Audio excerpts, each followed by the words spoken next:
नमस्कार, मैं नंदन सिंह बिष्ट। प्रस्तुत हैं देश, दुनिया, उत्तराखंड से ताज़ा खबरें। वीडियो में आगे बढ़ने से पहले आपसे विनती है कि अगर आप चैनल पर नए हैं तो चैनल को सब्सक्राइब कर बेल आइकन दबाकर ऑल सेलेक्ट करें, जिससे वीडियो डालते ही उसकी सूचना आपको मिल सके। अगर आप इसे किसी अन्य सोशल मीडिया प्लेटफॉर्म पर देख रहे हैं तो वहां हमें फॉलो करें। वीडियो अच्छी लगी तो लाइक अवश्य करें तथा वीडियो को अधिक से अधिक लोगों को शेयर करें। आपका ऐसा करने से हमें और भी बेहतर कंटेंट के लिए प्रेरित करेगा। पहले समाचार दैनिक भास्कर ऐप ने जो शेयर किए हैं वो सीए ने एयर इंडिया के 3 अफसरों को हटाने का आदेश दिया। इनमें डिविजनल वाइस प्रेसिडेंट और क्रू शेड्यूलिंग से जुड़े 2 लोग शामिल हैं। ये फैसला अहमदाबाद में 12 जून को हुए प्लेन क्रैश हादसे के बाद लिया गया। इस हादसे में पैसेंजर समेत 270 लोग मारे गए थे। इजराइल ने ईरान के एक और न्यूक्लियर साइंटिस्ट की हत्या कर दी है। दोनों देशों के बीच पिछले 9 दिन से जंग जारी है। इजराइल अब तक 10 ईरानी न्यूक्लियर साइंटिस्ट की हत्या कर चुका है। वहीं ईरान के supreme leader Ayatollah Ali Khamenei ने 3 मौलवियों को अपनी मौत के बाद सुप्रीम लीडर बनने के लिए नॉमिनेट किया है। इसमें खामेनेई के बेटे मोस्तबा का नाम नहीं है। यूपी के बागपत में चलती ट्रेन में सीट के विवाद में एक युवक की पीट कर हत्या कर दी गई। युवक सहारनपुर दिल्ली पैसेंजर ट्रेन से बागपत आ रहा था।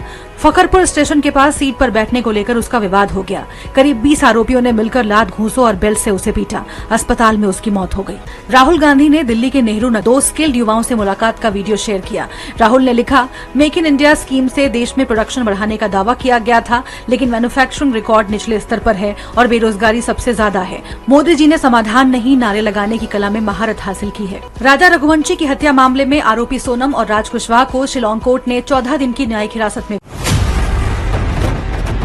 इजराइल पर ईरान की तरफ से हुए मिसाइल अटैक ने रिहायशी बिल्डिंग, अस्पताल सब कुछ तबाह कर दिए हैं और आम लोगों को भी निशाना बनाया है। 1 किलोमीटर दूर भी इतना आवाज किया कि हम लोग लगा कि हम लोग का पास ही गिरा है। फोन पे वाइब्रेशन आएगा, इमरजेंसी वार्निंग लिख के आएगा कि बंकर में आदमी चला गया। हम इजराइल में 3 जगह पर पहुंचे जहां सबसे ज्यादा नुकसान हुआ। इस वक्त मैं साउथ तेल अवीव के बतियाम में मौजूद हूं। अब से 3 दिन पहले बतियाम में एक जबरदस्त ईरानियन मिसाइल ने स्ट्राइक किया था। पीछे जो आपको ग्रे रंग की इमारत दिख रही है, उस बिल्डिंग पर जो बैलिस्टिक मिसाइल है वो गिरी थी और जबरदस्त धमाका हुआ था। और उसके बाद इस पूरे इलाके के जो घर हैं उनके कांच दरवाजे पूरी तरह से क्षतिग्रस्त हो गए हैं। आपको पूरे इलाके को इस वक्त इजरायली अथॉरिटीज ने खाली करा दिया गया है, क्योंकि यहाँ से लोगों को दूसरी जगह पर होटलों में शिफ्ट कराया गया। यहाँ रहने वाली सारा के घर के बगल वाली बिल्डिंग पर भारी भरकम बैलिस्टिक मिसाइल गिरी। 6 दिन बाद भी वो उस धमाके को नहीं भूली हैं। 15 जून की रात जैसे ही मेरी नींद लगी, थोड़ी देर बाद एक जोरदार धमाका हुआ। मुझे लगा मेरे कान के पर्दे फट गए। मेरी हार्ट बीट बहुत ज्यादा बढ़ गई। तब से ही मुझे पैनिक अटैक आ रहे हैं। एंजाइटी की दवाएं खा रही हूँ। इजराइल में लोग बड़ी दिक्कत से गुजर रहे हैं। यही हमारी मुलाकात कंस्ट्रक्शन साइट पर काम करने वाले भारतीय लोगों से हुई, जो करीब 1.5 साल से इजराइल में रह रहे हैं। हम लोग थे यहाँ पे 1 किलोमीटर दूर है हम लोग का रूम। यहाँ से हम लोग का देख रहे थे, हम लोग वहाँ से भाग के गए बंकर में। 1 किलोमीटर दूर भी इतना आवाज किया कि हम लोग लगा कि हम लोग का पास ही गिरा है बम। प्लीज हम लोग आप लोगों से रिक्वेस्ट करें कि प्लीज फॉर गॉड सेक हमें यहाँ से इवैक्यूएट करें यहाँ से। इजराइल ईरान में रहकर पढ़ाई कर रहे कई भारतीय छात्र जंग में फंसे हुए हैं। उन्हें निकालने के लिए भारत सरकार ने ऑपरेशन सिंधु शुरू किया है। अब तक 400 भारतीय स्टूडेंट्स की वतन वापसी हो चुकी है, लेकिन ईरान में करीब 1000 से ज्यादा स्टूडेंट्स समेत 10,000 भारतीय फंसे हुए हैं। ईरान से लौटने के बाद हमने कुछ जम्मू कश्मीर के छात्रों से बात करने की कोशिश की, तो उनका साफ यही कहना है कि हमने अपनी आंखों से मौत को बहुत करीब देखा है। ईरान से श्रीनगर लौटी सबा वहाँ मेडिकल की पढ़ाई कर रही हैं। उन्हें देखकर घर वालों के चेहरे पर खुशी लौट आई है। वहाँ हालात बहुत खतरनाक हो चुके हैं। दुकानें, बैंक सब बंद है। ATM खाली पड़े हैं। अब हम तो अपने घर लौट आए हैं, लेकिन हमारे कई दोस्त अब भी वहीं फंसे हैं। ईरान में इस वक्त क्या हालात हैं, इस पर कश्मीर के बडगांव की रहने वाली शेख अनीसा बताती हैं। तो अपने हॉस्टल डॉर्मेट्री में थे हम, बिल्कुल भी नहीं। हम लोग सो रहे थे क्योंकि रात का वक्त था। हमारी डॉर्मेट्री की बिल्डिंग शीशे दरवाजे शेक करने लगे, तो तब हमें डर लगा। और वहाँ पे हमारा हॉस्पिटल है जहाँ पे हम जाते हैं अभी रोटेशन के लिए, वहाँ पे एम्बुलेंस पे एक ड्रोन गिरा और 2 आदमियों की डेथ हो गई। ईरान से लेकर भारत तक छात्रों को कैसे लाया गया? ईरान से MBBS कर रहे अनंतनाग के रहने वाले तमहीद उल इस्लाम बताते हैं। बॉर्डर यानी ईरान क्रॉस किया, हम जब एंटर हुए आर्मीनिया में, तो वहाँ भी हमें इंडियन ऑफिसर्स इंतजार कर रहे थे। ईरान और इजराइल के बीच जारी जंग में अब अमेरिका की भी एंट्री हो गई है। अमेरिका ने ईरान के 3 परमाणु ठिकानों जिसमें फोर्डो, नतांज और इस्फहान शामिल हैं, भारतीय समय के मुताबिक तकरीबन सुबह 4:30 बजे हमला किया। सोशल मीडिया पर इस हमले के वीडियो भी वायरल हो रहे हैं। हमले की जानकारी खुद अमेरिकी राष्ट्रपति डोनाल्ड ट्रंप ने दी। उन्होंने देश को संबोधित करते हुए इजराइल के प्रधानमंत्री बेंजामिन नेतन्याहू को बधाई दी। इसके साथ ट्रंप ने ईरान को चेतावनी भी दी। ट्रंप ने कहा, There will be either peace or there will be tragedy for Iran far greater than we have witnessed over the last 8 days. Remember, there are many targets left. Tonight's was the most difficult of them all, by far, and perhaps the most lethal.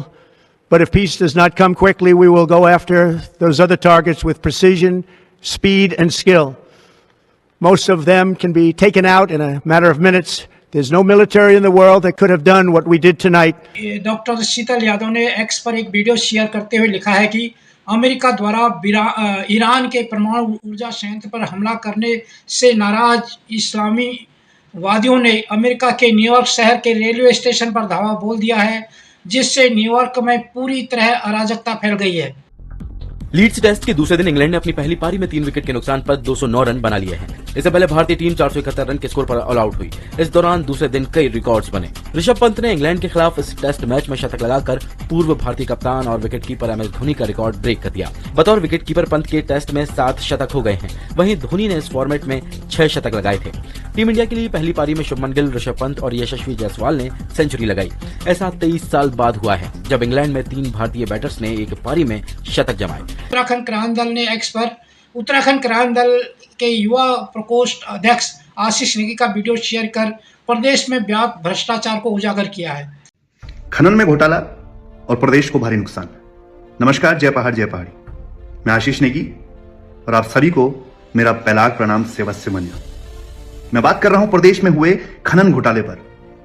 हुआ यूं कि 5 hectare से कम वाले खनन पट्टे, जिनकी बोली 7 रुपया प्रति क्विंटल से शुरू होती है और ये बोली दोगुनी और तिगुनी दामों पर जाती है, पर उसके बावजूद ये पट्टे न्यूनतम दर पर बोली लगाने वालों को आवंटित हो जाती है।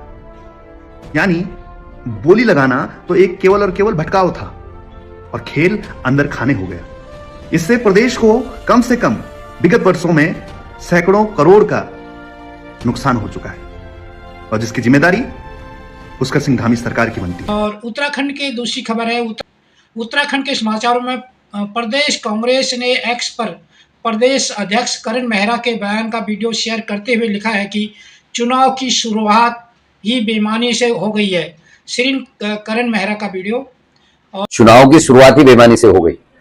2011 की जनगणना के आधार पर चुनाव घोषित हुए, लेकिन रोस्टर जीरो कर दिया गया। कई ब्लॉक प्रमुखों की सीटें तीसरी बार सामान्य है, तो कई ब्लॉक प्रमुखों की सीटें आरक्षित कर दी गई है। कई ब्लॉकों में जिला पंचायत की सीटें पूरी महिलाएं कर दी गई, कई ब्लॉकों में पूरी सीटें जो है आरक्षित कर दी गई, कई ब्लॉकों में कई सीटें जो है वो सामान्य कर दी गई हैं। तो ये अजीब अटपटा सा एक देखने को मिल रहा है। दूसरा, ये पहली बार उत्तराखंड में हो रहा है। केवल 12 जिलों में पंचायत के चुनाव होने हैं, क्योंकि हरिद्वार में चुनाव अलग से होता है और 12 जिलों के चुनाव भी सरकार एक साथ नहीं करा पा रही। 6 जिलों में चुनाव करने के बाद एक में 10 तारीख को वोटिंग और एक में जो है 15 तारीख को वोटिंग। मुझे लगता है महाराष्ट्र के पैटर्न में चुनाव कराने का सोचा है।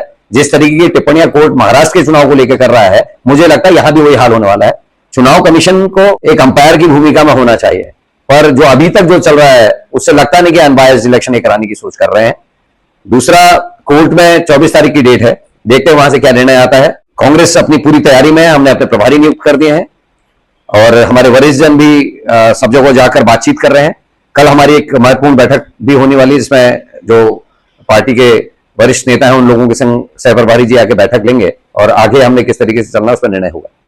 उत्तराखंड के एक अन्य यूजर अनूप नौटियाल ने एक्स पर एक वीडियो शेयर करते हुए लिखा है कि एक समय था जब उत्तराखंड जल, जंगल और जमीन के लिए जाना जाता था, लेकिन अब ऐसा नहीं है।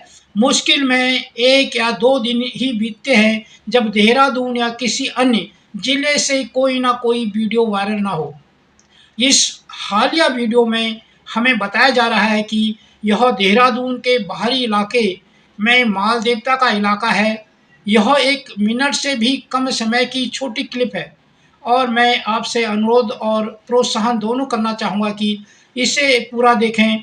जिसने वीडियो बनाया है वह स्थान नदी की दयनीय स्थिति, आने वाले रिसोर्ट और चल रही साजिश, निगरानी की कमी और भूमाफिया की मौजूदगी के बारे में विस्तार से बता रहा है।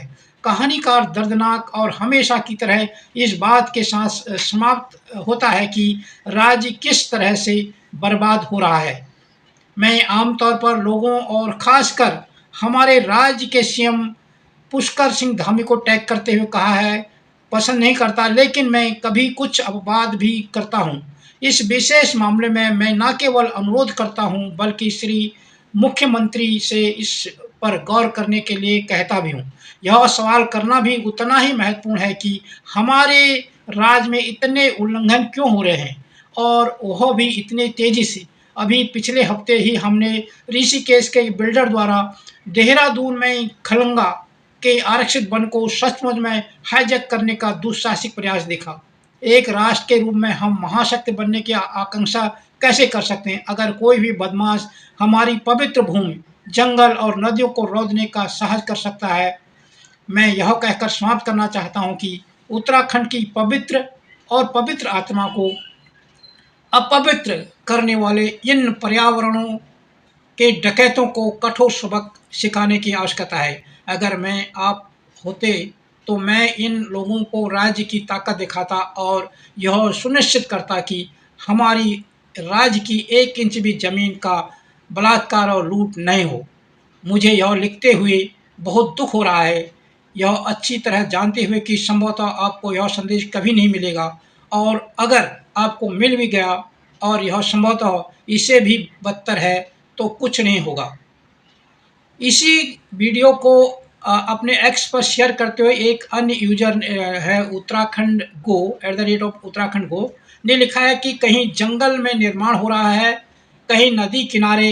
आम आदमी भी कितनी वीडियो बनाएगा, ये काम तो सरकार का था, लेकिन ऐसा लगता है कि ये दशक बिल्डर प्रॉपर्टी डीलरों का दशक है।